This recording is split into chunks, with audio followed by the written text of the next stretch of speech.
Bismillahirrahmanirrahim. Dear students, I hope you all would find and doing well. Dear students, ये हमारा computer science second year का course है और ये जो बुक है ये सॉफ्ट फॉर्म में आपको अवेलेबल है। आप पंजाब टेक्स्ट बुक बोर्ड की वेबसाइट से डाउनलोड कर सकते हैं और इसको यूज़ कर सकते हैं।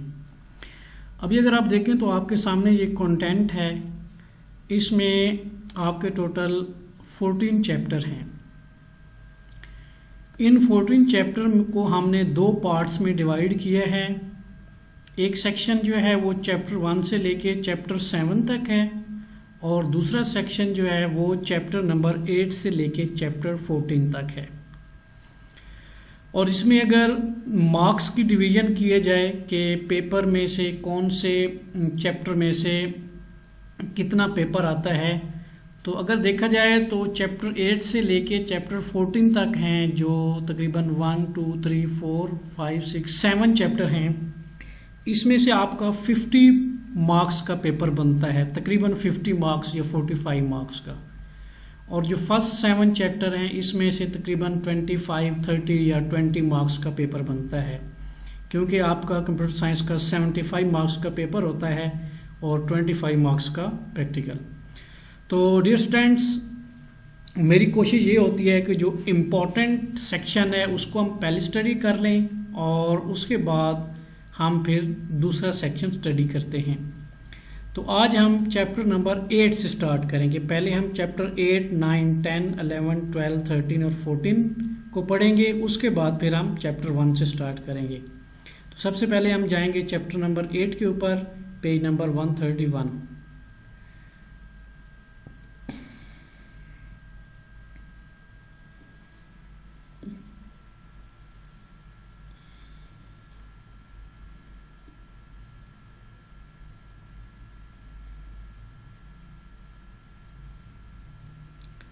ये बेसिकली आपका चैप्टर नंबर 8 है, getting started with C language.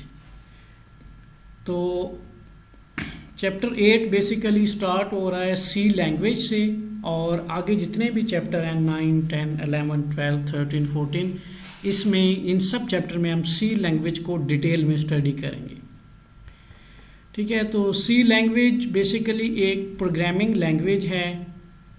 अब प्रोग्रामिंग लैंग्वेज क्या होती है? ऐसी लैंग्वेज जिसके अंदर हम कंप्यूटर को इंस्ट्रक्ट करते हैं, कंप्यूटर को गाइडेंस देते हैं। अब कंप्यूटर की डेफिनेशन जो है ये तो आपने फर्स्ट ईयर में पढ़ ली होगी, लेकिन फिर भी हम इसको एक दफ़ा देख लेते हैं। A computer is a device that follow the instruction given to it. A well defined set of instruction given to the computer is called a computer program. A computer program is written in a programming language. Since the emergence of the computer, many programming languages have been developed, but the effect of the C on the computer world is everlasting. This book will remain incomplete with the describing history of C. That's why before going into detail, let us have an overview of the history of the C. इसमें basically वो बता रहा है कि computers को जो हम instruction देते हैं वो एक प्रोग्राम की फॉर्म में होती हैं। हम एक प्रोग्राम लिख के कंप्यूटर को इंस्ट्रक्शन देते हैं। अब वो प्रोग्राम जो है वो किसी लैंग्वेज में लिखा जाता है। जो प्रोग्राम हम लिखते हैं वो किसी लैंग्वेज में लिखा जाता है। तो बहुत सी कंप्यूटर लैंग्वेजेस हैं, लेकिन इस चैप्टर में हम सी को स्टडी करेंगे। तो ये सी की हिस्ट्री है, ये आप लोगों ने खुद से देख लेनी है कि इसमें हिस्ट्री है, इसमें कोई इंपॉर्टेंट चीज़ नहीं है, ये आप लोगों ने पढ़ लेनी है।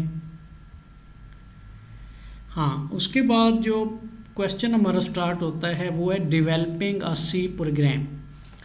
को सी प्रोग्राम को डेवलप करते हुए या सी प्रोग्राम को लिखते हुए हम कौन से स्टेप को फॉलो करते हैं। सी प्रोग्राम जब कंप्यूटर के ऊपर हम लिखते हैं तो कौन से स्टेप को फॉलो किया जाता है, हम जहाँ से स्टडी करेंगे। Write a program in C is not too difficult, however it requires a good understanding of development environment of the C language. The programmer should also have the knowledge of step required to prepare a C program for the execution. ये steps हैं, आप लोगों ने याद रखने हैं। सबसे जो फर्स्ट स्टेप होता है वो हम कंपाइलर को इंस्टॉल करते हैं। एक कंपाइलर होता है टर्बो C++। वैसे तो बहुत से कंपाइलर हैं, डेव C++, टर्बो। C++, लेकिन हम यहाँ पे टर्बो C++ कंपाइलर को इंस्टॉल करते हैं। तो सबसे पहला स्टेप क्या होता है, we install a compiler on our computer system. सबसे पहला स्टेप क्या होता है, we install a compiler on our computer system. जितनी भी इंग्लिश लिखी हुई है ये आप पढ़ सकते हैं, लेकिन जो बेसिक स्टेप मैं आपको बता रहा हूँ उसका ये मतलब है कि we install a compiler on our computer system, और उस कंपाइलर का नाम क्या है, टर्बो C++। जब आप कंपाइलर को इंस्टॉल कर लेंगे तो नेक्स्ट स्टेप है creating and editing a C program. Second step क्या होता है, कंपाइलर जब इंस्टॉल करते हैं तो इस तरह की डायग्राम आपके सामने शो होगी। दूसरा स्टेप है creating and editing a C program. जब हमारे पास कंपाइलर इंस्टॉल हो गया तो नेक्स्ट स्टेप हम प्रोग्राम लिखने की कोशिश करेंगे। To write the first C program open the edit window of the turbo C++ IDE। First program लिखने के लिए हम क्या करेंगे, एक विंडो ओपन करेंगे जिसको कहते हैं टर्बो C++ IDE। आपने फाइल के ऊपर जाना है, यहाँ पे राइट क्लिक करेंगे तो ओपन विंडो करनी है, तो आपके सामने एक विंडो ओपन हो जाएगी। जिस तरह ये बता रहा है, this can be done by selecting file new option from the menu बार। तो इस तरह की आपके सामने एक विंडो ओपन हो जाएगी। जब इस तरह की विंडो ओपन हो जाएगी तो आपने फिर इसके अंदर एक प्रोग्राम लिखना है। वो हम आगे पढ़ेंगे प्रोग्राम क्या लिखना है, लेकिन अभी ये हम आपको स्टेप बता रहे हैं कि कैसे हम एक स्टार्ट करते हैं प्रोग्राम को लिखना। जब हम प्रोग्राम लिख लेंगे स्टेप नंबर 2 में, तो स्टेप नंबर 3 में हम क्या करते हैं, सेविंग अ प्रोग्राम। जब हमने प्रोग्राम लिख लिया तो स्टेप 3 में हम उसे सेव करेंगे। After writing the C program, we should save it on the disk. This can be done by selecting File Save command from the menu bar or pressing the F2 की। ये दो तरीकों से आप सेव कर सकते हैं, एक तो F2 फंक्शन की प्रेस करने से, दूसरा ये है कि आप फाइल में जाएं और यहाँ से सेव का एक ऑप्शन आएगा, वहाँ पे क्लिक करें तो आपका प्रोग्राम सेव हो जाएगा। जब आपका प्रोग्राम सेव हो गया है तो नेक्स्ट स्टेप होता है कंपाइलिंग अ C प्रोग्राम। हम डिटेल में आगे पढ़ेंगे कि कंपाइल का क्या मतलब होता है। अभी आप इतना समझ लें कि कंपाइल का मतलब ये होता है कि अगर प्रोग्राम में कोई मिस्टेक्स या एरर्स हैं तो वो आपको पता चल जाती हैं। दो काम अभी आप यहाँ पे समझ लें कि कंपाइल करने का मतलब क्या होता है। एक तो ये है कि अगर उसमें कोई एरर्स हैं तो वो आपके सामने आ जाती हैं। दूसरा, आपका प्रोग्राम जो लिखा हुआ है वो हाई लेवल लैंग्वेज में है तो आप इसको कन्वर्ट कर देते हैं लो लेवल लैंग्वेज में। A compiler translate the program into object program with object extension to invoke Turbo C++ compiler. Select compile compiler from the menu bar और प्रेस Alt F9 की।